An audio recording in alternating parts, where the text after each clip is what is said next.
Hi. So, I'm actually live today, both on my Facebook page and on my Instagram. So, we're going to see whether this works, whether I can actually do both, or whether both of you just look like I'm not, whether it looks like I'm not looking at you. Hey, Sarah, just join me on Instagram. Yeah, so I'm working off two cameras and I'm going to see if that works. So, a year today, I shaved my head. My time hop came up and told me. I kind of thought it was yesterday, but it looks like it was today. So, yeah, this is where I'm at now. A year later, it's not quite. If I let the clips out, it's down to about here. I'd like it to be here, then I'll be happy.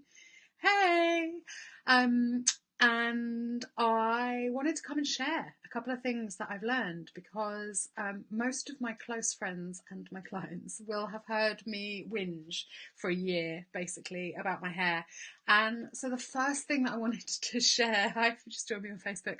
The first thing I wanted to share is this feeling of gratitude that I now have for my hair, which is huge for me because as a kid, I was really bullied. I was called Wirewoolhead. I was called Cousin It. I was told all sorts of things about I had too much hair, it was too thick, it was too, it was wrong for so many different reasons. And I felt really, hey Laura, I felt really victimized by it. Like I hated my hair. I had this thing about my hair for years and years and years because I was called Cousin It, because I was told I was called Wirewoolhead. I was told it was too thick. It was like, why does your hair do that? All the stuff that kids do. And so it kind of gave me this complex. And part of the Misfit to Maven journey is really like owning your stuff and going from taking the things that you were that you feel ashamed of or victimized for or not very or insecure about, taking those things and kind of putting them front and center, taking ownership of them. Yeah, people used to tell me that as well, Laura. Laura said people used to tell me I had an afro. Yeah, I mean, like, there's what's wrong with that? But that's the sign of the times, right? Like, it was, it's an interesting thing. And so then what happened is I stepped into this place of my hair being my thing, right? This wasn't something necessarily I did on purpose, but it's part of the Misfit to Maven journey, and it makes sense that that's what I did. Is I was like, right, well, screw you guys. I'm going to make it like the thing about me. I'm going to make it the thing that's so cool that people will always remark on how cool her hair is. And so from 11, I started dyeing my hair. 11, yeah, me too. Laura said, I love my big hair. I love my hair now. But so it had reached a point a year ago today where I had decided I was nothing without my hair. Complete 360. I'd reached this point where I was like, you know what? My hair is my everything. It's my defining feature. Like, it's really thick. It's kind of curly. It's been all these different colors. I spend a fortune on it. Like, all of this stuff, right? And hi, Asin. So, yeah, it's been this really, really interesting journey with my hair. And a year ago today, it was a Sunday. Yesterday I was in meditation and I had this little voice that I've come to recognize as just knowing and say to me, you need to shave your head. And I was like, no. And then it wouldn't go away. It was like, yeah.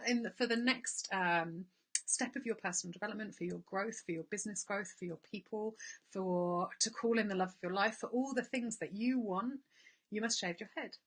And I still was just like, no, I don't want to.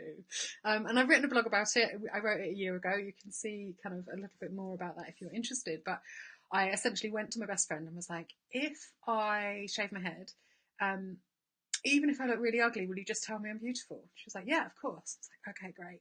And there's a video, which I might share again at some point. It was really pink at that point. And I just got the scissors out and I cut it all off. It was about here.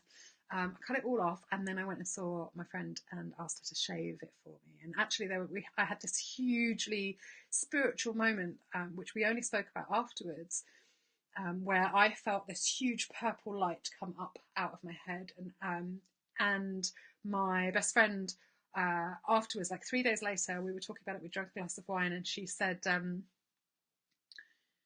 when I shaved your head, something really mad happened. I need to tell you about it. And I looked at her and she was like, you're going to think I'm crazy, but this like light shot out of your head. It was like this huge purple light that shot up into the sky. And I was like, what? I had that experience too. So both of us experienced this thing where I changed. Something molecularly in me changed when I shaved my head, when I cut it all off. And it did, it felt really brave. It felt really courageous. You know, I love having an undercut, but it was like, it was gone. It was everything. My safety blanket, like the last safety blanket I had left in this world. That's so dramatic. But that's what it felt like to me. It was a hugely dramatic moment. It was shedding this thing that I'd made my identity through years and years and years of colouring and cuts and you know, I'd really taken ownership of it and I'd made it mine. And then I let it all go. And it has taken a year. It's still not back to where I want it to be. It's nearly there. You know, I've kind of got back into a place where I can style it and I can play with it. And, you know, I need shampoo and styling products again. But it's really shifted and changed how I think of myself and my identity. And there's so many people that I know who believe that they need to be useful in order to be loved, that they need to be pretty in order to be loved, they need to be something in order to be loved and accepted and all the rest of it. And I really want to share that you don't. And that for me, that was the last kind of taboo. It was like, do I love myself even when I think I'm ugly? Can I show up for myself even when I'm not the size I want to be and I don't have the hair I want to be? Can I love myself? And the thing is that until we do that work, until we love ourselves, until we figure out who we really are and decide that we are proud, that we are happy, that we are really okay with who we are being every day on the planet, then none of the rest matters.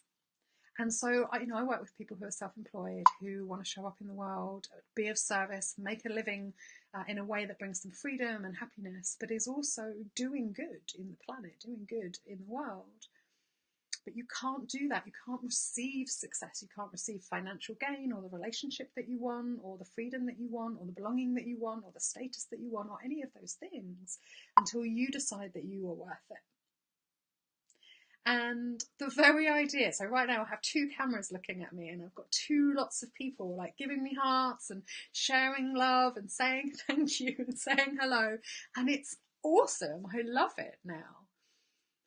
But even a year ago, that was so scary and sick making for me. You know, I'd do my minimal. I'd show up through gritted teeth because, you know, that's how you run a business and that's how you have to.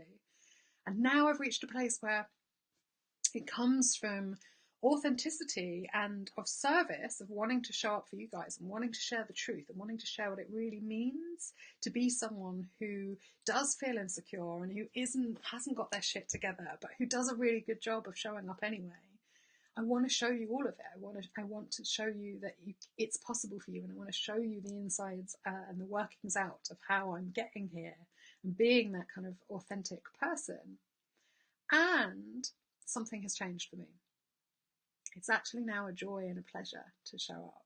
Actually now it's a real honour to show up in front of my people and know, you know, the fact that I've got Laura on, I've got Sarah on, I've got some other people on Instagram that I'm watching, and that they're real people that I love and adore, and I'm like, oh, I get to connect with you. How incredible is that? And, you know, it's been such a journey, and it is such a journey. But the most important thing is learning to like who you are and showing up for yourself every day, being someone that you like. So I really wanted to share that the main thing that shaving my head taught me is that I'm okay. You know, that I'm still here and that I'm okay. And also that it's really okay to be like, to have vanity, because that's the other thing. It's like, I always felt like, I shouldn't care what I look like a real spiritual human, someone who is here for the greater good, who is of service, who wants to show up in that way. They shouldn't be vain, right? Like, they shouldn't care about what they look like. that's really shifted for me. That belief has shifted. I'm like, it is really okay for me to like dyeing my hair pink. It's really okay for me to like, one of the first thing I did when I shaved my hair was I got my eyelashes done, so that, I had no hair, but I had these huge eyelashes. And I've played such a lot with my appearance over the years. And before, it's often come from a place of hiding and not wanting to be seen. Um, and actually, over the course of this year, something in that has really shifted, and it's come from a place of like, oh, just look how much I have to play with. Just look at how lucky and fortunate I am to be in a position where I can change the colour of my hair, change what I look like, get tattoos, wear feathers. I have this ability for self-expression, and I know that a lot of you who are listening or watching this on the replay or live, can relate to that feeling of choosing how you show up in the world physically as a form of self-expression. So I just want you to know that, that's really okay. Your self-expression matters. How you show up in the world matters. And it's not about vanity. You can be the most spiritual human in the world and have incredibly long eyelashes and painted nails and coloured hair. And that doesn't make you a bad human. It's really, really okay to care about how you show up in the world and what that looks like. Yeah. So I just wanted to jump on really quickly and share that, because it has been a year. Things have changed a lot. I whinged for a lot of it to my friends, and I thank you for listening to me whinge about not looking how I want to look, and how I'm just chins, which is my big thing. That I think I like in every photo. I'm like, the only thing people can see is chins, and then I verify and check, like, is that true? And everyone always says, no, all I can see is your eyes. So, I'm learning to listen to other people.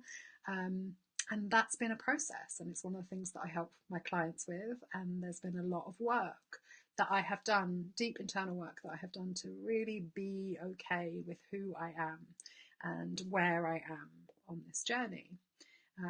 And so a week today, on Easter Monday, I am opening a program that I have called Your Thing, Sure Thing. And it's an audio program for people who are inherently good humans, who feel like they're never good enough, like they feel like they could change things about themselves, that they should change things about themselves in order to be better, in order to be more successful, in order to be happier. And this program will leave you feeling a sense of surety of yourself, feeling at home in yourself. And I did a beta round last year in October, and the two people that went through it completely changed them and completely changed their lives, and they've become such courageous humans as a result, who really do like themselves in a way that they never thought was possible. And so I'm really proud of this program. It's one of my absolute favourites, and I'm completely honoured to be able to run it again. And we start on the 1st of May. It is the only way right now, if you want to do any one-to-one work with me, if you want to look at this stuff, then there is a possibility. So you can do it completely without one-to-one. You can do it with 3 one-to-one sessions with me over 3 months, or you can do it with 6 one-to-one sessions, so every other week over 3 months. And I'm going to be going live. I have set myself a challenge to go live every single day for the next 2 weeks. I'm not committing to a time, because that's a step too far for me. But if you're interested in these things, subscribe or press the button on Instagram, or follow me on my Facebook page, and I'll make sure that we're sharing these things out so you can watch them on the replay and afterwards. But yeah, I'm going to be going live every single day for the 2 weeks, sharing a lesson or a takeaway or a thing that I see in my people all the time that I would love to help you heal and recalibrate and reframe, so that you can be someone who feels really good and at home in themselves, so they're able to receive everything that the universe and the world wants to give you, for being you, for showing up in your way and sharing your unique gifts, because the world needs more of what you've got. And I implore you to stay wild, stay true, and always be you. From me on both channels, thank you so much, guys, for watching and for all the hearts and all the rest of it. I'm really, really excited to be sharing more stuff about Your Thing, Sure Thing over the next couple of weeks. If you are interested in hearing more, because there's very, very minimal one-to-one spaces, so 5 in total across the platinum and the diamond. So if you are interested in one of those spaces, let me know. And if you want to hear more about Your Thing, Sure Thing, then yeah, DM me and let me know. But we're going to be sending out more on the email list. That's the best place to be if you want to find out more about the details. Okay, have a lovely afternoon. Bye.